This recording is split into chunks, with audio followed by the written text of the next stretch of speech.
আমন্ত্রণ জানাচ্ছি সংবাদ প্রকাশের সাপ্তাহিক আয়োজন টপ 7 এ। সঙ্গে আছে আমি পাপিয়া মামুন। শুরুতেই জানিয়ে দেব আজকের প্রধান শিরোনামগুলো। ধেয়ে আসছে ঘূর্ণিঝড় মোখা, সেন্ট মার্টিনে অধিক ক্ষয়ক্ষতির আশঙ্কা। 2 সপ্তাহের জামিন পেলেন ইমরান খান, থেমেছে সহিংসতা। ধানমন্ডিতে সড়কের গাছ কাটা নিয়ে ক্ষুব্ধ এলাকাবাসী। খাবার পানির তীব্র সংকটে পাহাড়ি জনজীবন। ফিলিস্তিনিদের খাদ্য সহায়তা স্থগিত করতে যাচ্ছে WFP। টানা 5 বিশ্বকাপ ফুটবল খেলোয়াড় আন্তোনিওর চিরবিদায়।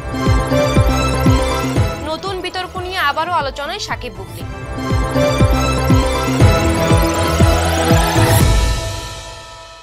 এবার বিস্তারিত। ঘূর্ণিঝড় মোখায় জনগণের জানমালের ক্ষয়ক্ষতি কমাতে সরকারিভাবে ব্যাপক প্রস্তুতি নেওয়া হয়েছে। প্রস্তুত আছে মেডিকেল টিম ও বিপুল সংখ্যক স্বেচ্ছাসেবক। এদিকে ঘূর্ণিঝড় মোখার কারণে স্থগিত করা হয়েছে কুমিল্লা, চট্টগ্রাম, বরিশাল মাদ্রাসা ও কারিগরি শিক্ষা বোর্ডের 14 মের SSC ও সমমানের পরীক্ষা। রাসেল হোসাইনের প্রতিবেদন, কণ্ঠ দিয়েছেন সানজিদা শম্পা।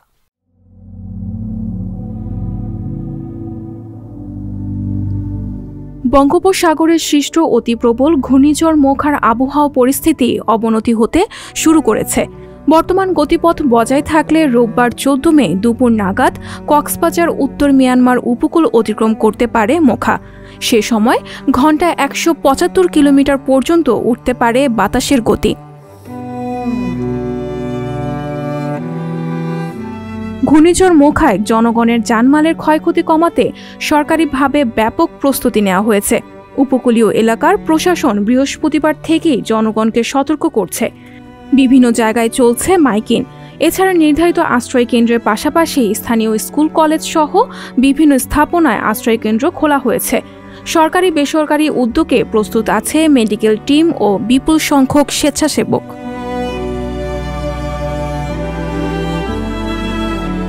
দুর্যোগ ব্যবস্থাপনা অধিদপ্তরের মহাপরিচালক মিজানুর রহমান জানিয়েছেন, ঘূর্ণিঝড় মোখা মোকাবেলায় মন্ত্রিপরিষদ বিভাগ উপকূলীয় অন্তত 20 জেলা প্রশাসক ও সংশ্লিষ্ট UNOকে ভার্চুয়াল বৈঠকে প্রয়োজনীয় নির্দেশনা দিয়েছে। বৈঠকে আশ্রয়কেন্দ্রে আসা মানুষদের পর্যাপ্ত খাবার, অবস্থানের সুব্যবস্থা, নারী, শিশু ও বৃদ্ধদের বিশেষ নজর রাখা সহ যাবতীয় কাজগুলোর বিষয়ে জোর দেওয়া হয়েছে।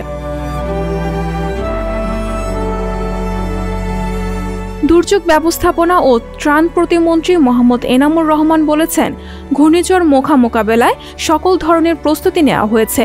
আমরা আশাবাদী বিগত বছরগুলোর মতো এবারও সরকার সফলভাবে ঘূর্ণিঝড় মোকাবেলা করতে সক্ষম হবে।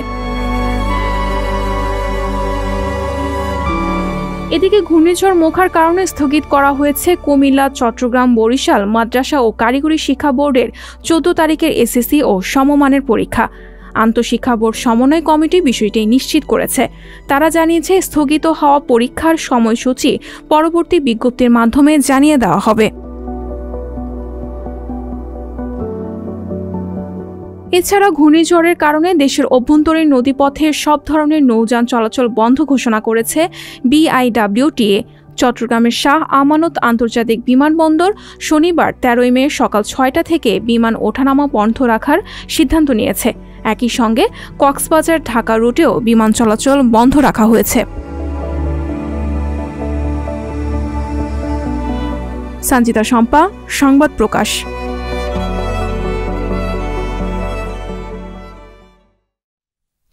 ইমরান খানের গ্রেপ্তারকে দেশটির সুপ্রিম কোর্ট অবৈধ এবং বেআইনি বলে ঘোষণা করায় একদিন পর শুক্রবার ইসলামাবাদ হাইকোর্টের একটি ডিভিশন বেঞ্চ এ জামিন মঞ্জুর করেছে। এর আগে মঙ্গলবার 9 মে ইমরান খানের গ্রেপ্তারের পর দেশজুড়ে PTI এর কর্মী সমর্থকদের সঙ্গে নিরাপত্তা বাহিনীর মধ্যে রক্তক্ষয়ী সংঘর্ষ হয়। তবে মুক্তির ঘোষণার পর পরিস্থিতি স্বাভাবিক হতে থাকে। একটি ডেস্ক রিপোর্ট।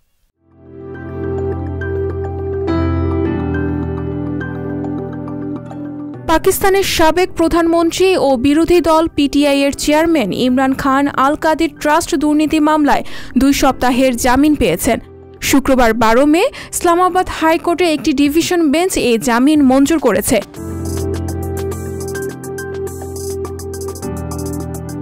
ইমরানের গ্রেফতারকে দেশটির সুপ্রিম কোর্ট অবৈধ এবং বেআইনি বলে ঘোষণা করার একদিন পরে ইসলামাবাদ হাইকোর্ট এই আদেশ দিল। শুক্রবার বিচারপতি মিয়াঙ্গুল হাসান আওরঙ্গজেব এবং বিচারপতি সামান রাফাত ইমতিয়াজের সমন্বয়ে গঠিত একটি ডিভিশন বেঞ্চ পিটিআই প্রধানের জামিন আবেদনের শুনানি করেন।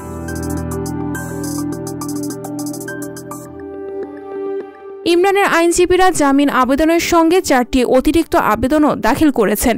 এতে ইসলামাবাদ হাইকোর্টকে ইমরানের বিরুদ্ধে সব মামলা একত্রিত করতে এবং তার বিরুদ্ধে নথিভুক্ত করা মামলার বিবরণ দেওয়ার জন্য কর্তৃপক্ষকে নির্দেশ দেওয়ার অনুরোধ জানানো হয়েছে।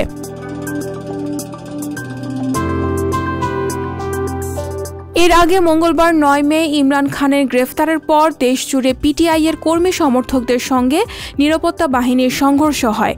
এতে 8 জন নিহত এবং আরও 290 জন আহত হয়েছেন। পাকিস্তান জুড়ে গ্রেফতার করা হয় 2000-এর অধিক মানুষকে। বিভিন্ন শহরে 144 ধারা জারি করা হয়। পুলিশ ও পিটিআই সমর্থকদের মধ্যে রক্তক্ষয়ী সংঘর্ষে পুলিশ স্টেশন সহ বেশ কয়েকটি সরকারি স্থাপনা ক্ষতিগ্রস্ত হয়েছে।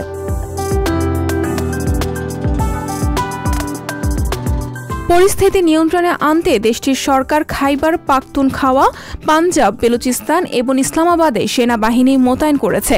এদিকে ইমরানকে গ্রেফতারের পর পাকিস্তান জুড়ে বিক্ষোভকে বিশৃঙ্খলা হিসেবে উল্লেখ করে মঙ্গলবার 9 মেকে অন্ধকার অধ্যায় হিসেবে অভিহিত করেছে দেশটির সেনাবাহিনী। তারা বলেছে, ইতিহাসের দিনটি অন্ধকার অধ্যায়। রাষ্ট্রের সম্পত্তিতে আবারও হামলা হলে প্রতিবাদকারীদের চরম জবাব দেওয়া হবে বলে সতর্ক করেছে তারা।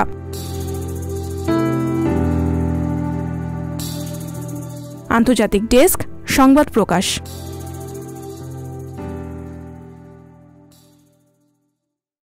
রাজধানীর ধানমন্ডির 7 মসজিদ সড়কে গাছ কেটে নতুন করে সড়ক বিভাজক তৈরির কাজ করছে ঢাকা দক্ষিণ সিটি কর্পোরেশন। সড়ক সংস্কার করতে গিয়ে গাছ কাটার বিষয়টি মেনে নিতে পারছেন না স্থানীয় বাসিন্দারা। এলাকাবাসীর দাবি, গাছ কেটে সড়কের উন্নয়ন চান না তারা। জাহিদ রাকিবের প্রতিবেদন, ছবি তুলেছে রিয়াদুর রহমান পিঞ্জু।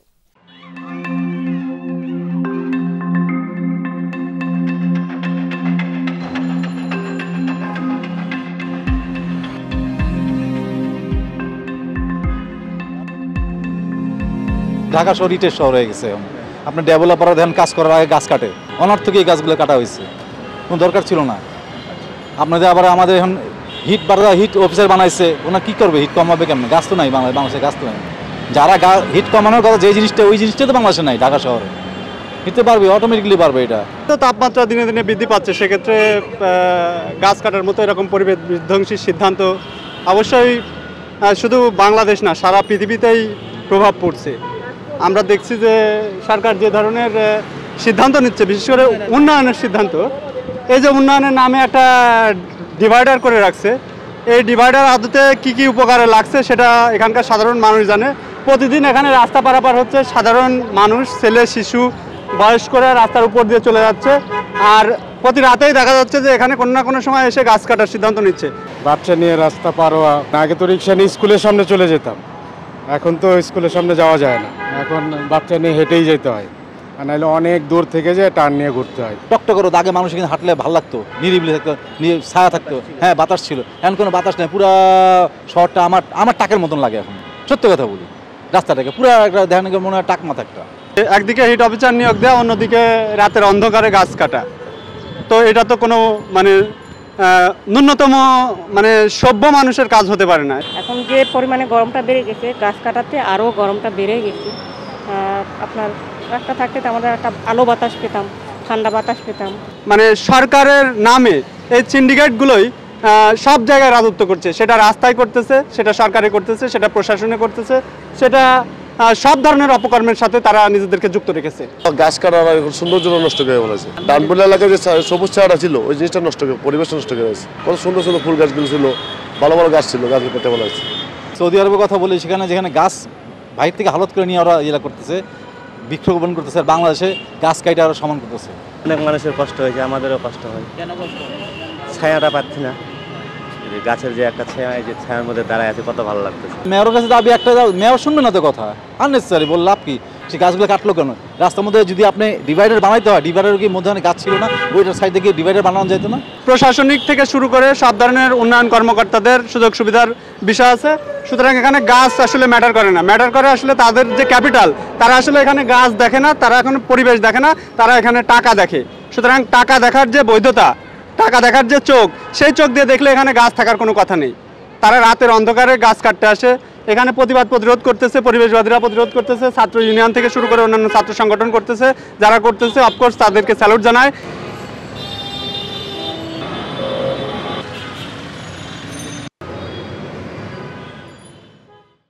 স্বদেশ সংবাদ। সুপেয় পানির সংকটে ভুগছে রাঙামাটির দুর্গম পাহাড়ি এলাকার মানুষ। সারা বছর এসব দুর্গম পাহাড়ি এলাকার মানুষেরা ঝিরি ঝর্ণার পানির উপর নির্ভর করে চলে, কিন্তু শুষ্ক মৌসুমে এসব ঝিরি ঝর্ণা শুকিয়ে যাওয়ায় পাহাড়ি এলাকায় দেখা দিয়েছে তীব্র পানির সংকট। রাঙামাটির প্রতিনিধি রিকো চাকমা তথ্য ও ছবিতে একটি ডেস্ক রিপোর্ট।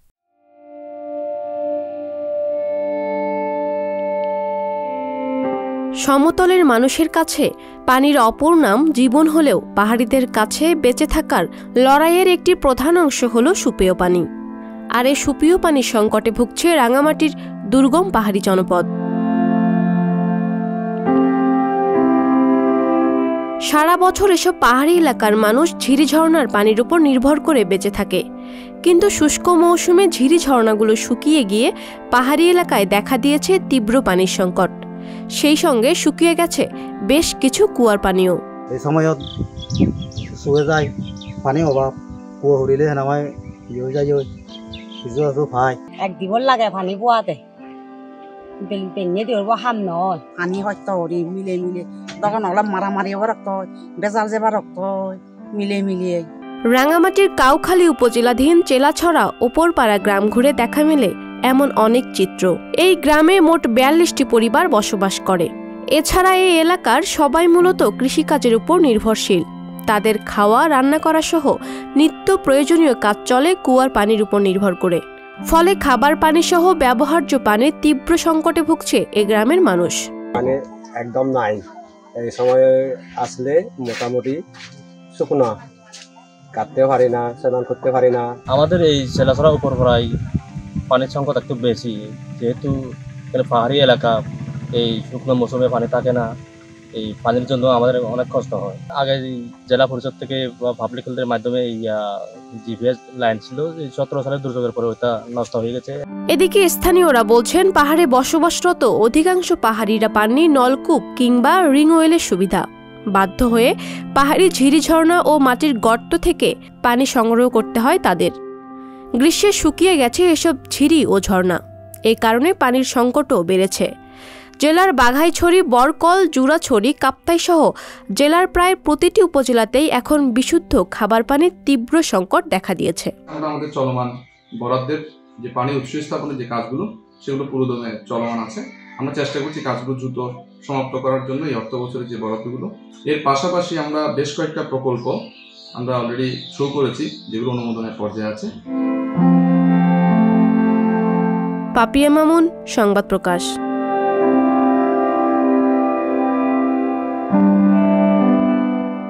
আন্তর্জাতিক।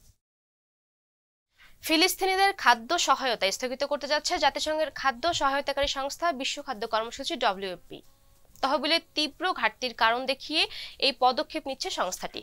এতে করে সংকটের মুখে পড়তে পারে লাখ লাখ ফিলিস্তিনি। বিস্তারিত ডেস্ক রিপোর্টে।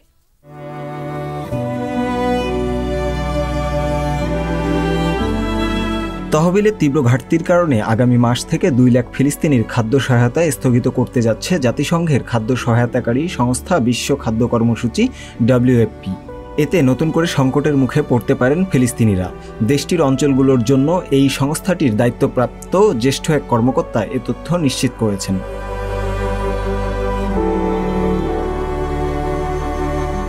WFPর কান্ট্রি ডিরেক্টর সামের আবদেল জাবের জানিয়েছেন, তীব্র তহবিল ঘাটতির কারণে বেদনাদায়ক এই বিকল্প বেছে নিতে বাধ্য হয়েছে WFP। আগামী জুন মাস থেকে WFPকে 2 লাখেরও বেশি মানুষকে সহায়তা প্রদান স্থগিত করতে হবে, যা এই সংস্থাটির বর্তমান সহায়তাপ্রাপ্ত জনগোষ্ঠীর 60%।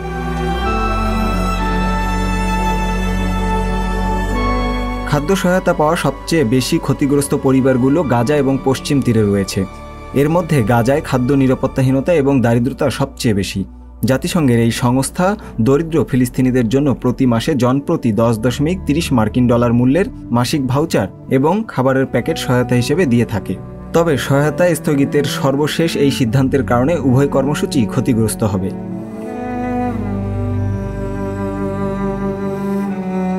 2007 সাল থেকে গাজা উপত্যকা শাসন করে আসছে ফিলিস্তিনি প্রতিরোধ গোষ্ঠী হামাস, আর এ কারণেই সেই সময় থেকেই ভূখণ্ডটি অন্যায়ভাবে দখল করে রেখেছে ইসরায়েল।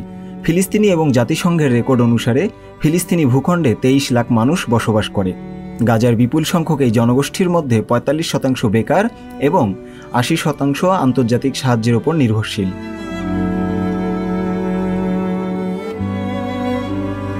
অবশ্য গাজা এবং পশ্চিম তীরে 1,40,000 মানুষকে জাতিসংঘের এই সংস্থা সহায়তা দেওয়া অব্যাহত রাখবে বলে জানিয়েছেন আবদেল জাবের।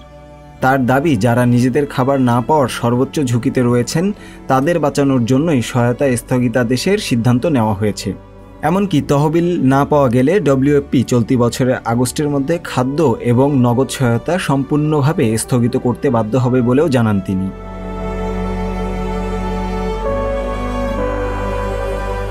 এদিকে এই সিদ্ধান্তের প্রতিবাদে কয়েক ডজন ফিলিস্তিনি গাজা সিটিতে WFP অফিসের বাইরে বিক্ষোভ করেছেন। এই সময় তারা নো টু হাঙ্গার স্লোগান দেন।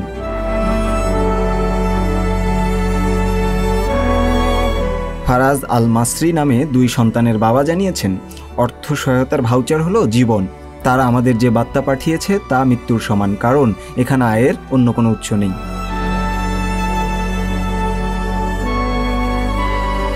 আন্তর্জাতিক ডেস্ক, সংবাদ প্রকাশ।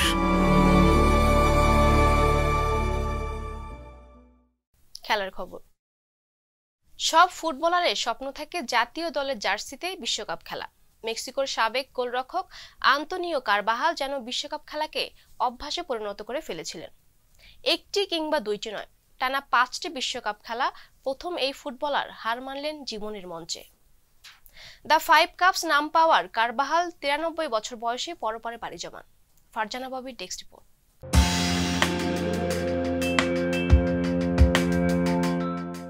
পাঁচ বিশ্বকাপে খেলার রেকর্ড আছে গ্রহের বেশ কয়েকজন তারকার। তবে প্রথম কোন খেলোয়াড় এই রেকর্ড করেন? তার নাম আন্তোনিও কারবাহাল। 5টি বিশ্বকাপে খেলা প্রথম ফুটবলার মেক্সিকোর সাবেক গোলরক্ষক আন্তোনিও কারবাহাল 93 বছর বয়সে মারা গেছেন।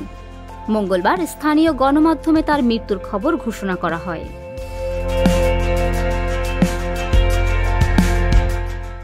কারবাহাল পরিচিত ছিলেন টোটা হিসেবে। মেক্সিকোর হয়ে ব্রাজিল 1950, সুইজারল্যান্ড 1954, সুইডেন 1958, চিলি 1962 এবং ইংল্যান্ড 1966 বিশ্বকাপে মেক্সিকোর হয়ে গোলবারে উপস্থিত ছিলেন তিনি।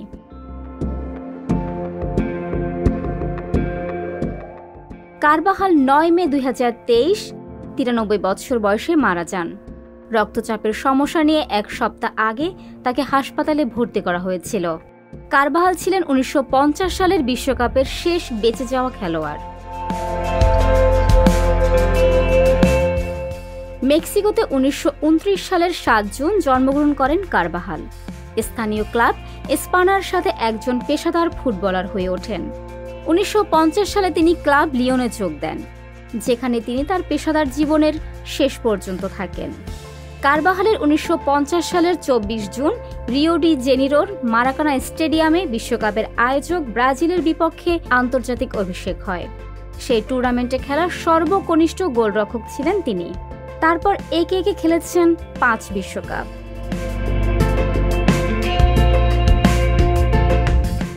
তার সেই রেকর্ডের সমান করলেন জার্মান খেলোয়াড় Luther Mathews. German midfielder Mathews রেকর্ডে ভাগ বসানোর আগে 32 বছর 5টি বিশ্বকাপে খেলার রেকর্ডটি কারবাহালের একক দখলে ছিল। 1958 এবং 2018 সালে তার স্বদেশী রাফায়েল মার্কেস এবং 2022 সালে আর্জেন্টিনার অধিনায়ক লিওনেল মেসি, পর্তুগিজ তারকা ক্রিস্টিয়ানো রোনালদো এবং তার আরও 2 স্বদেশী গুইলার্মো ওচোয়া এবং আন্দ্রেস গুয়ারদাদো 5 বিশ্বকাপে খেলার গৌরব অর্জন করে কারবাহালের রেকর্ডে ভাগ বসান। ফারজানা ববি, সংবাদ প্রকাশ। সবশেষ বিনোদন। কিছুদিন আগেও সন্তানের জন্মদিনে একই ফ্রেমে দেখা গিয়েছে সাকিব বুবলিকে, কিন্তু এখন সন্তানের মায়ের সঙ্গে আর কোনো সম্পর্কই রাখতে চান না সাকিব খান। শুধু অফ স্ক্রিন নয়, ব্যক্তি জীবনের বাইরে অন স্ক্রিনেও এই জুটিকে আর দেখবেন না দর্শক, এমনটাই বলছে গণমাধ্যম। বিস্তারিত হাসান শাওনের প্রতিবেদন, কণ্ঠ দিয়েছেন সামিয়া বিন্দু। দিয়েছি তোকে দিল দিল দিল, তোকে ছাড়া বাঁচা মুশকিল।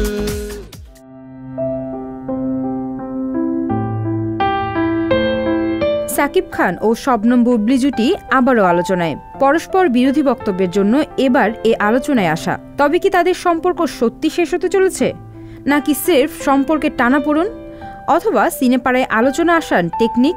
এমন অনেক প্রশ্ন জন্ম দিয়েছে এই জুটিকে ঘিরে।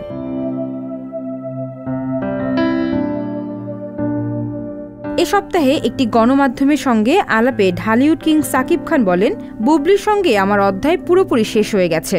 আমাদের সম্পর্ক যে নেই সে বিষয়টি তো অনেক আগেই পরিষ্কার করে দিয়েছি। বুবলিকে আমার সঙ্গে আর অন স্ক্রিন অফ স্ক্রিন কোথাও দেখা যাবে না।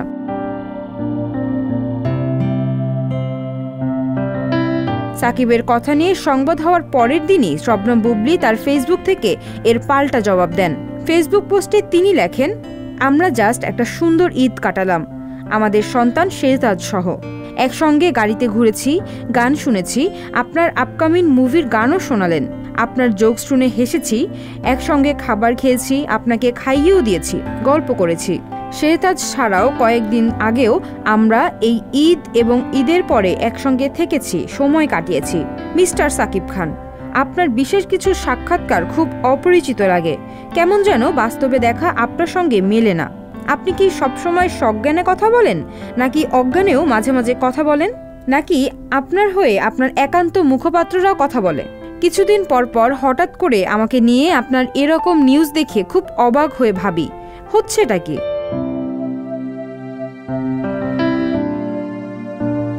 এরপর বুবলি যে প্রসঙ্গটি উত্থাপন করেন তাতে বাবা হিসেবে সাকিবের ভবিষ্যৎ প্রশ্নবিদ্ধ হয়ে যায়। বুবলি লিখেছেন, আপনার সন্তানের মাকে নিয়ে আপত্তিকর ইঙ্গিতপূর্ণ কথা বলে সংবাদ করে ক্ষীণ চিন্তা প্রকাশ করেন। আপনাকে তো কোথাও কখনো অসম্মান করিনি বা অসম্মান করে কথা বলিনি। বিনীত অনুরোধ করব, আবারও কোনো লুকোছাপা করে আর কোনো বাজে কনফিউশন তৈরি করবেন না। এগুলো কিন্তু আর্কাইভে থেকে যাবে এবং শেহজাদ কিছুদিন পর বড় হয়ে এসব দেখবে এবং ভাববে কি নোংরাভাবে আপনি তাকে পুঁজি করে তার মাকে প্রতিনিয়ত হেয় করেছেন।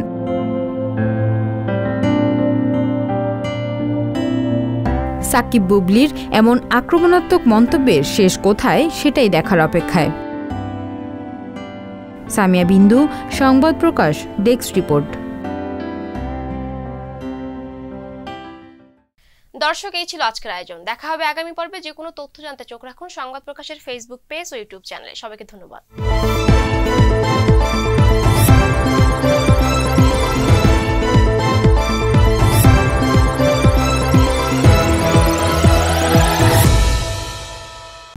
সংবাদ, ফিচার ও অনুষ্ঠানের জন্য ভিজিট করুন সংবাদ প্রকাশের ওয়েবসাইট এবং যুক্ত থাকুন ফেসবুক পেজ ও ইউটিউব চ্যানেলের সঙ্গে।